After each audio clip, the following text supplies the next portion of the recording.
interested in grammar, because grammar has a very negative ring to it. It's, you know, like a punishment. We have misbehaved, so now we're going to do 10 minutes of grammar or something like that. But how can we get students interested in grammar and continue to be interested in grammar? So this is what I will deal with today.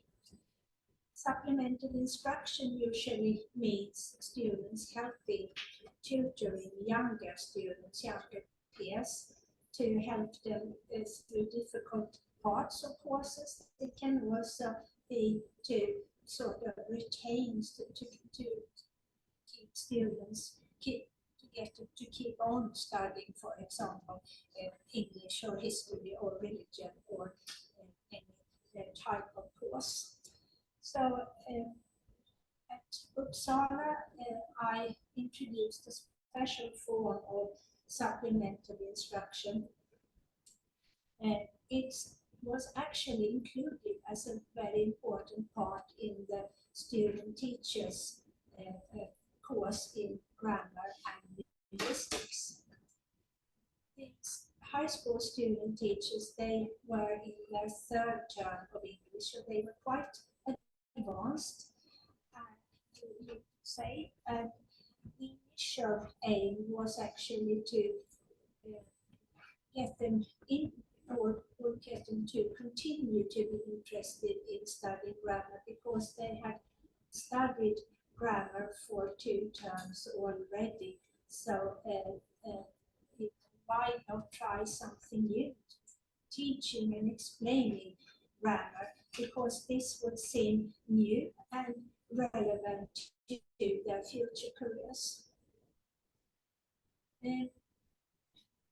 SI leaders, that is the senior high school student teachers, they teach first term students of English or tutor, and they teach or tutor grammar, phraseology, and sentence structure.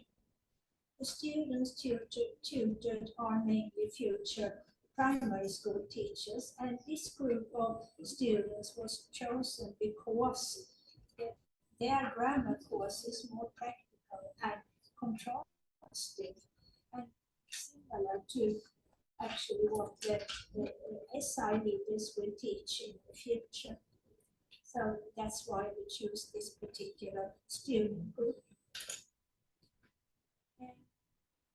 The material we used were, of course, course packages from the 2 student groups' courses, the course book, Parrot, a grammar for English language teachers, that's in my references later on, and also articles on grammar teaching chapters from handbooks and so on, research articles from educational journals such as TESOL Quarterly or Language Learning. I think it's important that student teachers get used to using these articles, because they will have to keep up with research in the future, you know, when they teach grammar and other things. It's important to note that the status of grammar teaching in Swedish schools is very low. I don't know what it is in your respective countries, but we can hear comments like, you know, it's outdated and unnecessary, both among students and teachers, actually. And also in the curriculum from the Swedish National Agency for Education, it says grammar should not be in focus. Horrible. So one of the important questions here is actually, can the status of grammar teaching be raised through supplemental instruction? In other words, can you get the young future student teachers to be more interested in grammar and also see the value of knowing grammar and the value of grammar teaching? Another thing that I would like to mention, and you probably have the same situation in your respective countries, is that we have multilingual classrooms in Sweden, multicultural and multilingual classrooms. So in our classrooms, many students learn English not as an L2, that's Swedish, but as an L3. And of course, teaching and grammar teaching has to be adjusted according to the new classrooms that we have. So how is this different from teaching students with L2 English? And how important is transfer here, either from your L1 or from L2 Swedish? Of course, it's difficult to know the languages of our students in the classrooms. A few SI leaders actually knew Arabic and Persian themselves. But otherwise, when we adjust to the L3 classrooms in supplemental instruction, we have to consult handbooks and online sources, handbooks such as Learner English by Swan and Smith, which covers around 25 different languages and problems that you have as students learning English. Many university students, not just high school students, but university students have a different L1 than Swedish. So this is where supplemental instruction comes into the picture. So it was also practiced here. And like I said, we consulted handbooks and online sources. Fortunately, some SI leaders knew, for example, Arabic or Persian or another language, of the students in English L3 classrooms.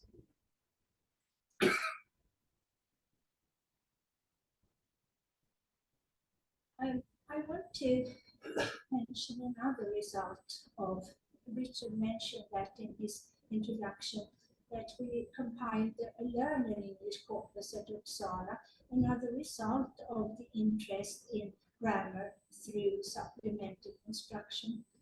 It's called ULIC, it's not a very nice name, but it's the Uppsala Learner English corpus. And it consists of high school students, SIs. So why was this done, and what is the connection with supplemental instruction here? Well, first of all, the SIs are both from junior and senior high school, and the student teachers collected these SIs during their school placement because they were interested in the question, what grammar errors occur in our future students' writing? So it turned out to be a corpus, in the end here. And a question that was asked frequently, do they know any grammar nowadays when we don't have traditional grammar teaching at all? Yes, they knew grammar, but there were a lot of errors too. Classic error categories like article usage, subject-verb agreement, orthography, conditional sentences, and so on. And to compare with university students, because we want SI to be included here, of course, we looked at a corpus of university students' English, and texts from the two corpora were compared. Interestingly, almost identical errors at university level. So, this is interesting in itself. We need to improve grammar teaching in high school. These categories were, of course, focused on in SI2, because the students needed teaching and information on this. And particularly tricky was conditional sentences. So they were focused on in the SI leaders teaching. It is a complex construction, of course, involving both aspect, tense, and if would and will. But we also have to think about transfer from Swedish here. So now I'm talking about students who have Swedish as their L1.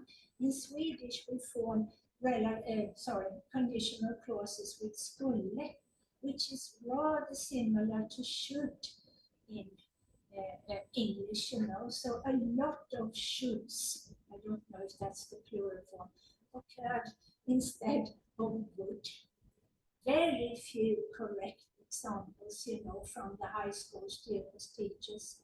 One example is they writing about ghosts, If they were real, somebody should have seen it. So should instead of would. There were different errors, high school students, they often just used if and the present tense. So like Parrot says, the zero conditionals. The university students, they mixed up different types of conditional sentences, like the second and the third conditional. But the SI leaders commented, that this took a long time to explain and give feedback on, and they felt that they had learned more about conditional sentences too at the end of the day. And of course, they asked themselves, why do these grammatical errors remain at university level? How could grammar teaching be improved? Because one important result was also that they wanted to write about this in their research papers. They wanted to explore, grammar teaching and the effects of it, and also why errors occur and to what extent errors occur. They compare different year groups because our learner corpus includes students from year 6 to year 12. Year 12 is year 3 in senior high school. So we have the ages 12 to 19 there in the books. And I found that this was a very positive result too, that they wanted to explore this in their papers, not just write about any topic, because they have to write research papers too, not just teach grammar. So I found that this was a very positive result, actually. I'd like to summarize a few points why I think that SI is relevant to the future teaching of the SI leaders, the senior high school student teachers. Well, first of all, they revise grammar and think about how to explain it. And they think about the level. You have to adjust your teaching according to the level and the usage of terminology. Terminology is a very important aspect of grammar teaching, as you know, can be very confusing sometimes. And they learn how to contextualize grammar and make it interesting, to sort of show their students that, okay, this is important, listen up. But in addition, we also found that they develop confidence in using English in different situations and contexts. And they improve their literacy skills more broadly. They want to do research. They want to write papers.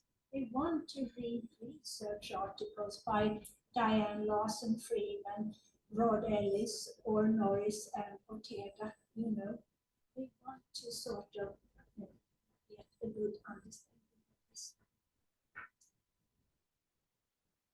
I want to finish off with some comments from the SI.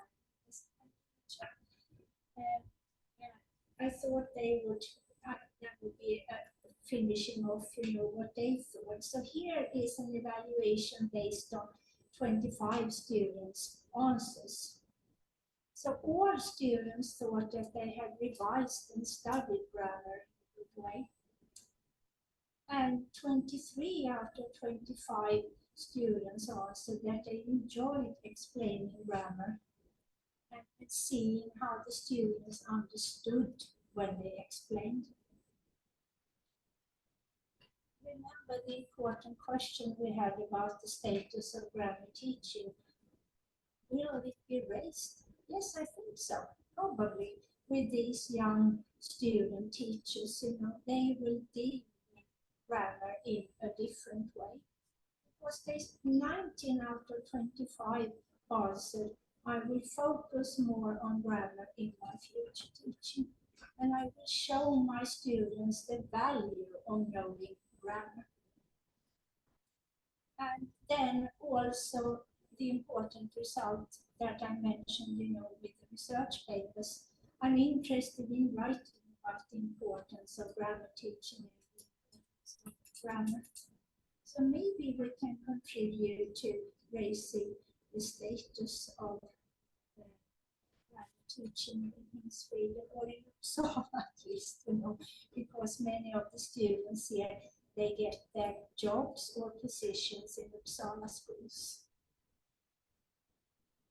Just a few references to finish off with that I used in the course or that we referred to.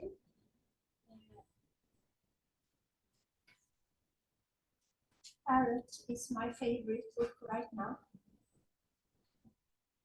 It's a very pedagogical grammar for English language teachers and for all students, because we need to think about the students in our multilingual classrooms, not just Swedish. We can't compare with Swedish all the time.